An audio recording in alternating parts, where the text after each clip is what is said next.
Welcome back to Believe in Colts. I'm Lawrence Owen. With me, as usual, is my guy, Jerraud Powers. Jerraud, we had a great weekend. Obviously, a lot of stuff happened. The country felt a little bit of warmth run around, and then some cold air.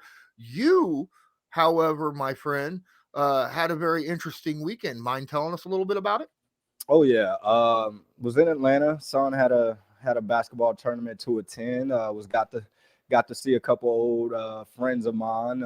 Actually, one from the team that we do not like in the Tennessee Titans, and some Derek Marks. But best friend from college, and then another one is a team that I don't like, in University of Alabama, but played together in Arizona as longtime safety Rashad Johnson. So was excited that they got to come and see a kid that they saw born into the NFL, and kind of a 10-year-old now, and seeing him play basketball. But had a lot of fun in Atlanta, and back home trying to get back in the routine of things.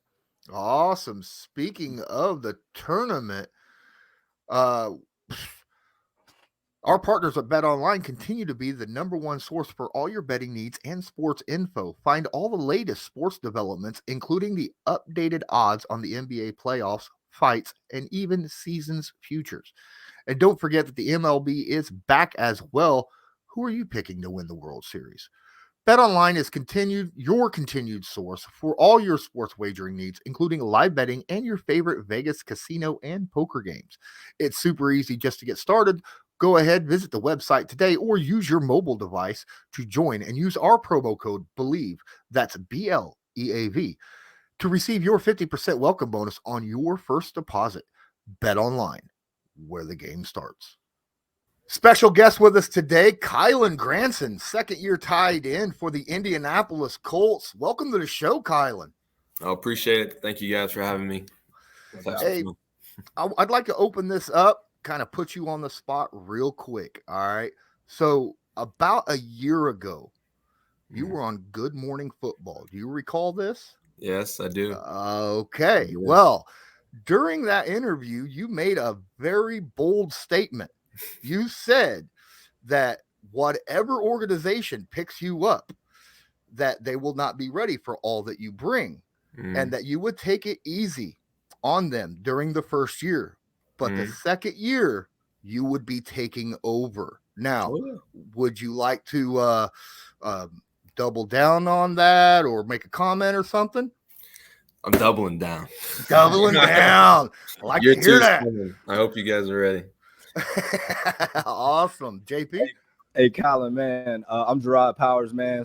I'm a former Colt myself, and one of the things I remember as being a Colt was just how close the locker room is, the leaderships that's already in place.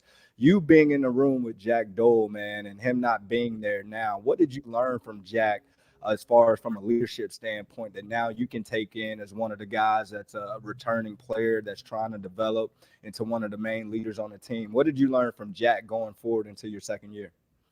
I learned a lot from Jack. Jack was Mr. Dependable. Pat McAfee had the Jack of all trades shirt of like him doing everything.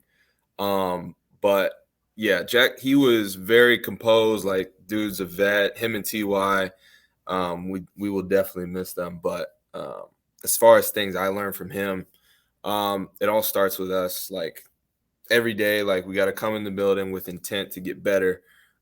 You can't have off days every day. Like you got to come in intentful. And Matt actually had a good quote today. I'd never heard it before, but I actually it really resonated with me. He said, to get something you've never had, you have to do something you've never done. And I thought that was like an amazing quote. I was like, I got to make a shirt or something.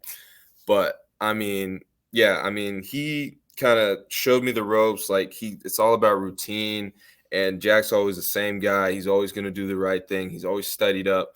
It really just kind of gave me a baseline to base my next year off of and be like, okay, year one, I was this, and this. And then I kind of can look and compare. All right, Jack was doing this. I was doing this. How can I get like that? So it definitely gave me a baseline. Building off that, actually, last year, obviously, your rookie year, didn't really know a whole lot to expect when you come in, just basically learning. What did you learn from your year one that you can now know that you can work on for year two to become to take your game to the next level? So honestly, it's all up here. It's just getting to know the game even more in depth. Great thing about Jack and Mo, they always play with accelerated vision. They're always seeing things before it happens. Okay, this safety's kind of cheating down this way. Okay, I know they're gonna roll.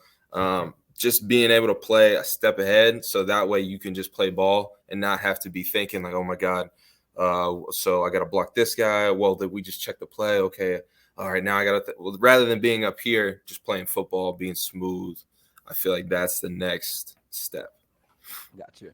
Hey, I know you spoke just earlier on Matt Ron's statement that he gave you. I mean, quote that he just gave you guys today. He's been in the building now for a month or so. Been going through workouts with OTAs and everything. What have you saw from Matt Ryan so far since he's been in the building that you just know this was the right man and the right leader for this team? Oh, man's all about his details. Everything detailed. You're getting your depth. You're in the right spot. You wherever he's putting the ball, you're turning that way. Everything that we do has been incredibly intentful. So like that's why I said like we come in here every day and we come work out and stuff like that, but we got to have that intent. And Matt makes sure that we are intentful with all the work we're doing. We're hammering out the basics, hammering out the foundation, so that way once we get to this little break and then we come back for camp, we're already going to have that foundation. We can build that beautiful house. Yep. We were going to hold this off to two questions, but I'm going to make give us three because we got a little bit of extra time. We was only going to give up 10 minutes here. Mm-hmm. You talked about training camp. What was it like for you during training camp last year, having fans there actually watching you guys practice, and what are you looking forward to this season?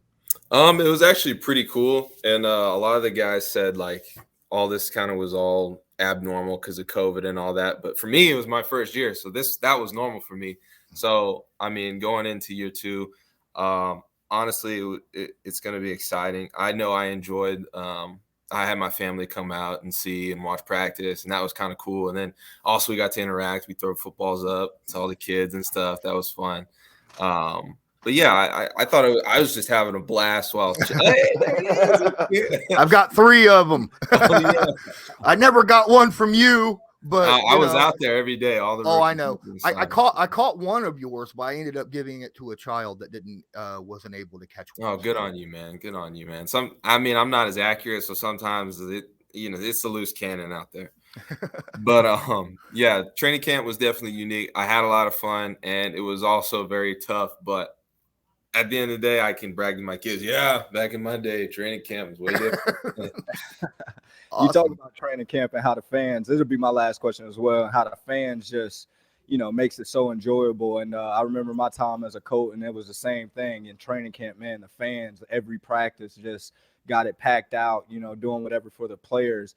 Earlier, about a couple months ago, or earlier last month, Chris Ballard kind of spoke out and some things about you when he said that he liked what he saw, from you as a rookie, and can't wait to kind of see that jump going forward to the next year. Is there anything you want to tell the fans before they get ready to come back to training camp, and what to expect coming from you going into this season? I mean, year two is coming. I know what to expect this year. A lot of the stuff was unknown, assignments, playbooks, stuff like that. I've got a year under my belt. Jack was my mentor. Mo's my mentor. I got Mo coming back.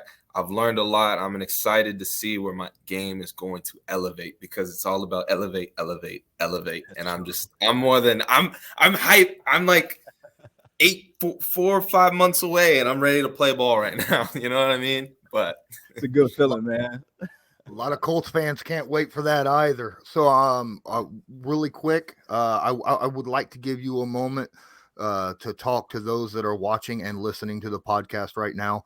A little bit about the foundation that you have going. Okay, I'll try to give the short version. Go ahead. KG's Kids is kind of really a pet project between me and my parents. I'm an avid reader. I love reading. My mom's a teacher, my dad's a coach, so they're both in the schools and like school districts. So education is obviously like number one for me. And I think my love of reading was what allowed me to go to some of the good schools I got into. So I got into Harvard. I ended up going to Rice instead, but then after that I went to SMU. But I think a lot of the opportunities I've had are because of reading, because I'm so intelligent and I'm pretty, decent with my words. And honestly, I love reading because I think it makes me who I am. And so I kind of want to get kids into reading as well, because I know it took me to the NFL. Who knows where it can take other kids, whether it's into fashion, whether it's into tech, it can really be whatever you want. Reading's universal. And also I want to give kids some, different books that they can read that have different cultural backgrounds in them. Because, a lot of times you read a book about someone who doesn't look like you can kind of empathize, but it's different when you read someone that kind of looks like you. I think it's just like a very, unique thing that I think kids should have the opportunity to do. So that's what we're doing. I have KG's Carnival books coming up. Go on there if you guys want to donate, kgskids.com. We're going to try to raise some money, give out some books, and hopefully some kids get to read this summer. That's great, man. That's awesome.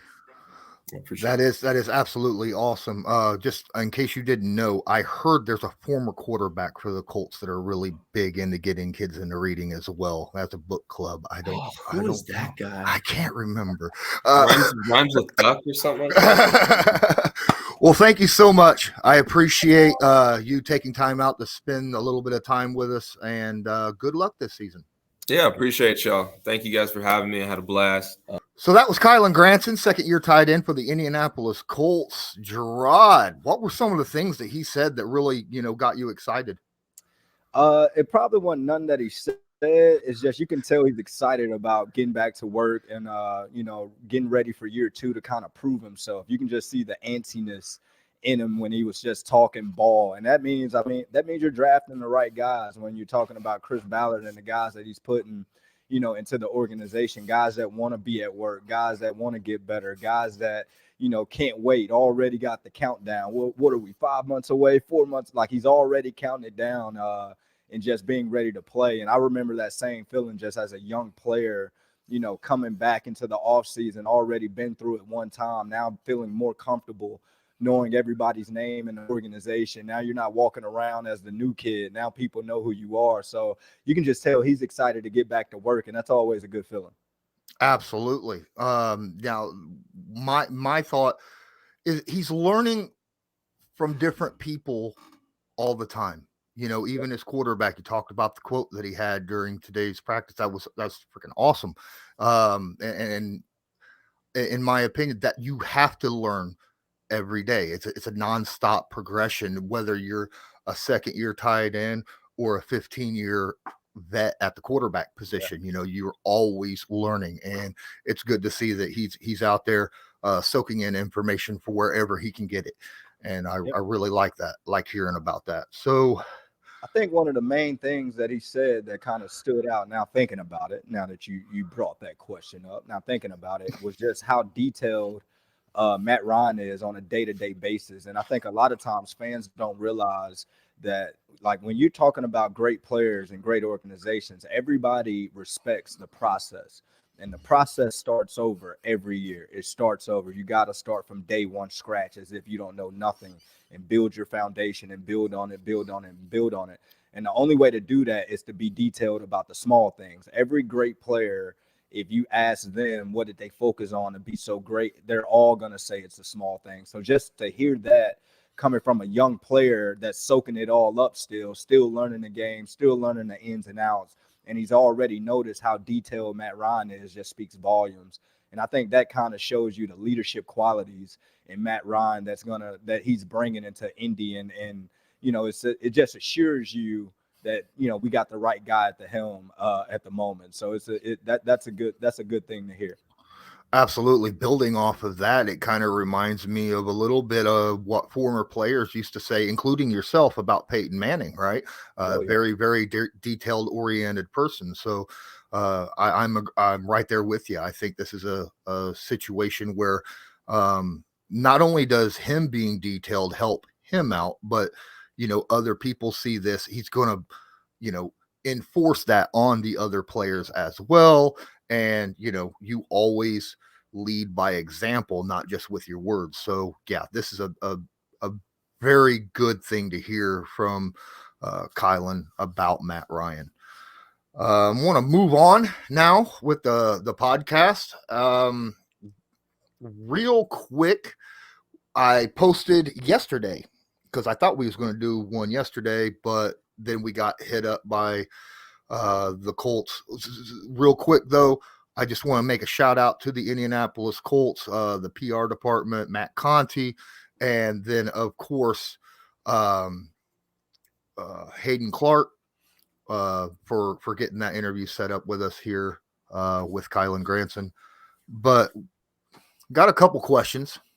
Most of it is about the draft, and I want to go ahead and bring up some of that. Jason Sanders on Twitter asked a question. What top prospects do you have doubts about living up to their draft potential, their position? I'll let you go ahead and answer that. That's a tough one, man. Like right now, you're hearing about the DN from Michigan, and it's a lot of hype getting put on him, and he's putting it on himself a little bit when he says it's the new pass rush U at Michigan. When you look at your rival in Ohio State and those guys producing the last 5-6 great pass rushers that we got in our league right now. But, right.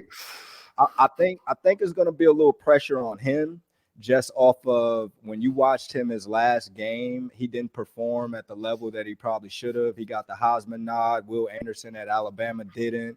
And it was kind of one of those comparison type things where people really was just putting his, I guess, the negatives that he has in his game right now. They were just putting it in the spotlight. And he's a great player. You watch his film, he's very productive. He calls havoc. He's a great player, and I think he's gonna, be a great player in this league. But far as the hype and living up to it, I think he has a lot of hype on him, or a lot of expectations on him, because it kind of came out of nowhere. So I'm gonna say the defense end. I want to say his name is Hutchinson. From Michigan, and the second player I would say is Stingley. The cornerback from LSU. He came in, had a phenomenal year his freshman year, locked up everybody in the SEC, had 6 or 7 picks as a freshman, and then his last 2 years was kind of mediocre. Didn't live up to the great year he had as a freshman, which is not. It's kind of hard to be judged. You come in as a freshman in year one and you're a first team All-American on the regular All-American, not freshman All-American side. You're first team All-American as a whole. So it's kind of hard to live up to those expectations when everybody places that on you, coming back from your first year. But he dealt with some injuries, played some big-time receivers and didn't win his matchups as much. So I think it's going to be a lot of pressure on him, because you're hearing top 5 with him. You're hearing top 10.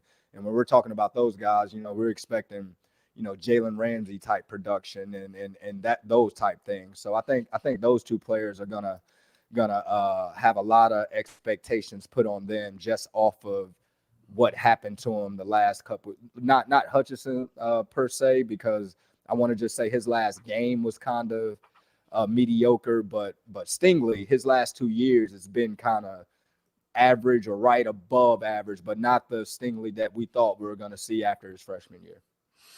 See, my response will be in general position, because when you're looking at drafting a player, whether it's first round, second round, it's the guys that you expect to play a lot of snaps their rookie year and not necessarily be a superstar, unless you're like a top 15 pick, like we was discussing before we're recording, but just generally be very, very positive in your play. The quarterback position in this draft is not per se as high touted as it has been in years past, and yet you're still going to see a few quarterbacks drafted probably in the first and second round. And just because they're drafted there does not necessarily mean that's where they should be when it comes to overall talent, because that is a position that every team who needs that position is going to reach for.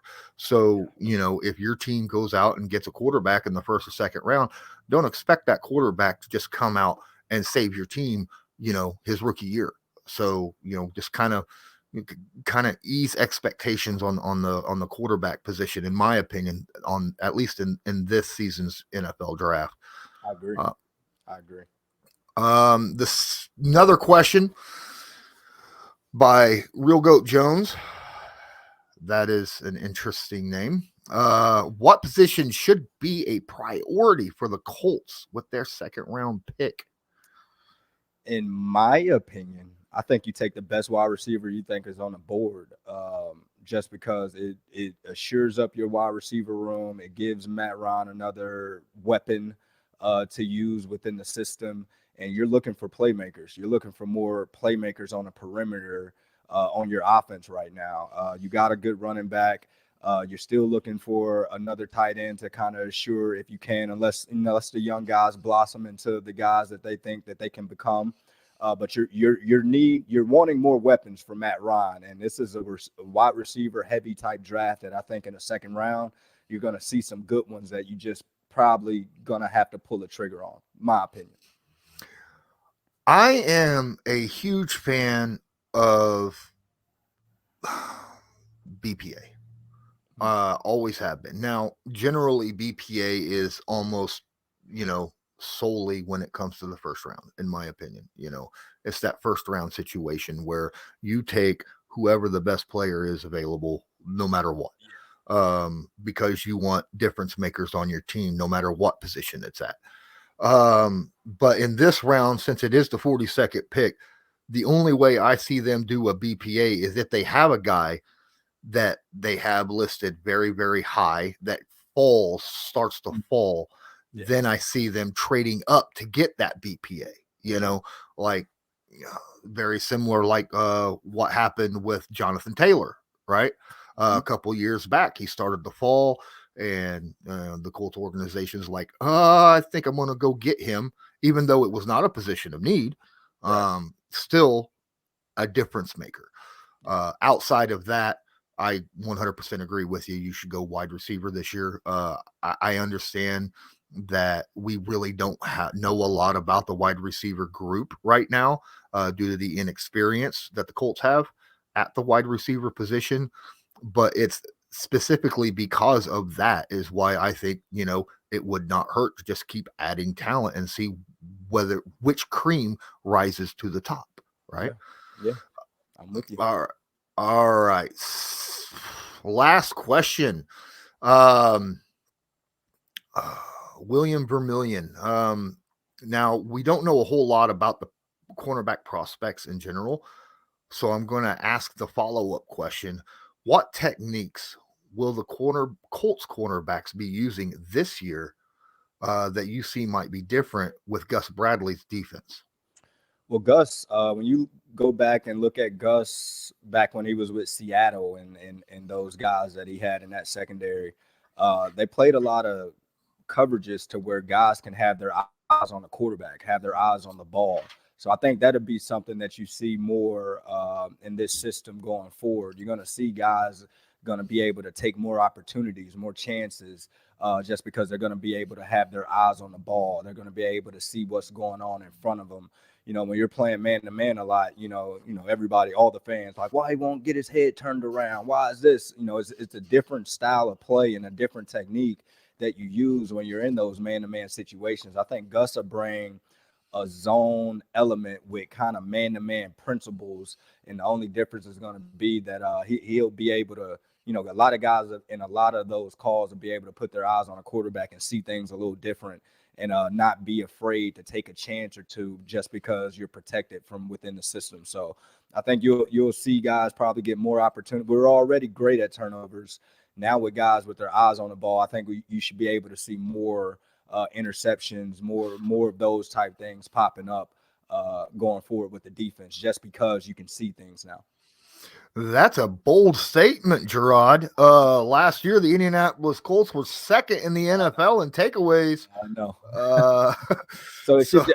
I guess what I'm saying is that trend should stay up there. Just off of the sense of Gus is going to let you look at the quarterback in that system.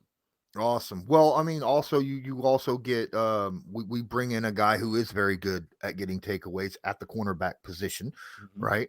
You bring in a With guy, yeah, like you said, that can play man to man as well. So exactly. And then there's also a pass rusher, and we all know that with pass rush, if done right, Robert Mathis is known, we'll say this all the time. You go after that football, my guy. right. So we'll see. There is opportunity there. Yeah, and if you recall, Seattle, they used to only rush four. He used to find Mm-hmm. good ways and good schemes to get pressure with not having to bring the whole house. So, like you said, you mix a good pass rush in, good scheme with opportunistic linebackers as in Leonard, and then you bring in Stephon and you got Kenny Moore and all these guys. That takeaway, like you should still stay in the top two, top three or the top end of the NFL when it comes to takeaways. And I just think it's going to be exciting. Yeah, absolutely. So I want to kind of stay focused on the draft a little bit. I want to take you back to your day on the draft, on combine and all that. There has been some statements talking about how those players coming out of college, going into the combine, doing all this stuff, uh, you know, they feel like that they're being stripped down to their bones, right? Right. How was that with you? Was that a similar experience where it felt like NFL teams and stuff was really like kind of getting you to bare your soul literally and physically? It's an experience that I don't think everything that you go through at the combine, like you should have to do it. Of course you want to interview with the teams that are interested. You want to get to know people, and when it comes to that aspect, you want to work out, you want to do all that stuff. But you're literally doing something from 5 in the morning until 10 o'clock that night, 11 o'clock at night. They got you just doing something. And Wow. then when it's test day time, you might have to wake up at 5, have to do a certain type of testing, and then you got to wait for a few hours to certain groups get done, and you've already stretched. Like, it's just so much that it was just like, man, like I wish it would have been structured a little differently. Like when you're doing your doctor's a visit and evaluations and all that. That stuff takes hours, like hours for you to Wow. do. Like you got to go get all these scans done, X-rays done, like anything that you've ever had in college. They're making you get 2 and 3 different pictures, exams and all this type of stuff done, to where it's just physically draining. And then the last part, they're like, yeah, go out there and have a great workout. And you're just like, man, the last 2 days has just been so draining that you got me thinking about all these things. And then every team has like their different ways of interviewing you. Like you might go into a room with the Colts, and it might be a rough interview, but they're testing to see how you handle pressure. Can you handle this and that and that? And a player that might not know that might leave there thinking like, man, why did they even interview me when they're just going to yell at me the whole time I'm in the interview, or whatever the case may be, not knowing that, different teams use different tactics and styles just to see what your reaction is going to be, under certain pressures and all that type of stuff. So normally you're excited to get to the combine, but you're ready to leave the combine when you're ready to go. So, I mean, it's an experience that everybody should want to go through and want to process, just because all the great players that had done it and went through it. But once you go through it and you're out looking back at it, it's like, man, like that is just strenuous. Like all the stuff that they have you do is like uncalled for at the end of the day. So, I don't know if you can remember, like, I'm sure you don't remember all the questions that were asked in the interviews, but I'm just curious, was there one specific question that was, that sticks out in your mind that you were like, this is a bit uncalled for, or where did this question come from, or something like that? It wasn't a crazy question, but when I interviewed with the Titans, I thought when I interview with the Titans, I walk into the room and it's Jeff Fisher and the GM and their personnel staff and all that, and then it's a defensive coordinator and it's a secondary coach.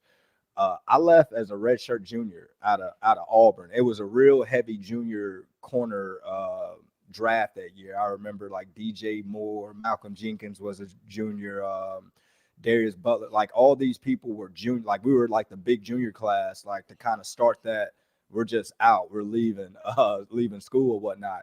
And I remember I walked into the Titans interview room, and the secondary coach kind of just was sizing me up, like had like a little stare frown face and sizing me up. And I walk in and I'm trying to be genuine. Hey, how y'all doing? I appreciate y'all having me. Like your agent kind of grooms you on how you conduct yourself in interviews and all that type of stuff.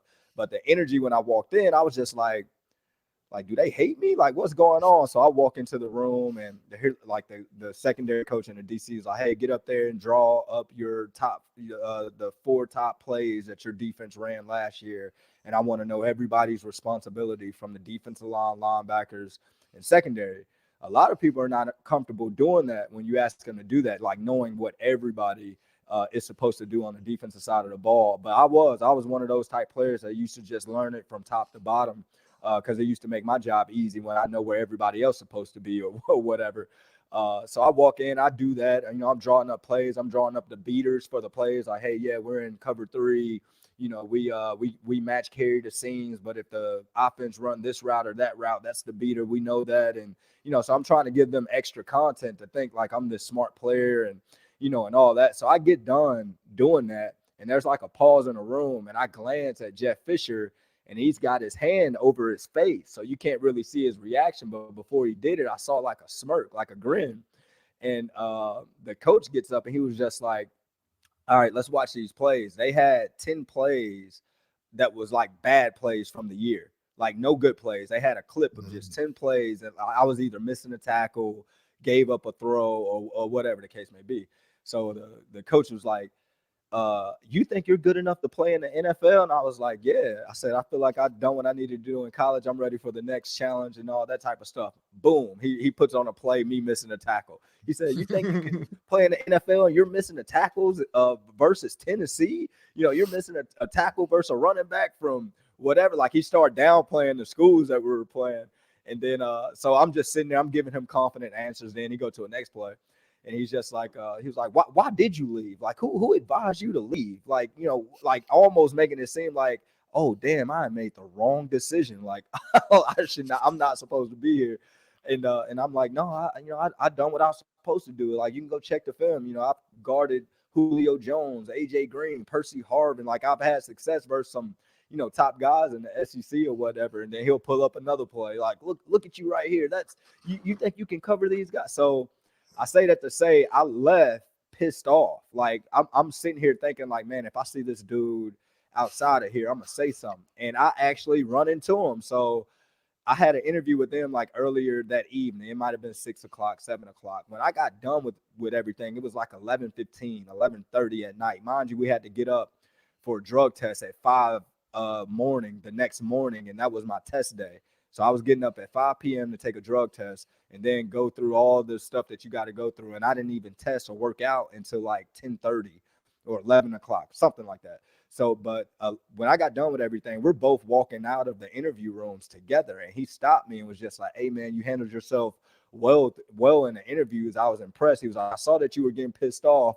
He said, but you held your composure. You handled that well. It was like, he was the one that actually said, it's like, no, that was just that's our interview tactic. We try to make it tough on you, put you on the board to see if you're comfortable, drawing up stuff, if you're comfortable in telling us what your responsibility is, if you're comfortable with a coach yelling at you, telling you you're not good and all this stuff. It's like, man, you handled yourself well, man. Like I got you high on our list. If you, hopefully things work out to where I can coach you and all that. So he gave me a vote of confidence when I was literally at the point, like telling my agent, like, man, I don't even know why they brought me in here. If I see him out of here, I'm going to say something to him. Like he basically told me I made the wrong decision and all that. So it's an experience, man. And that was mine. And that's how I know, like every team got their own different ways of going about the whole draft experience.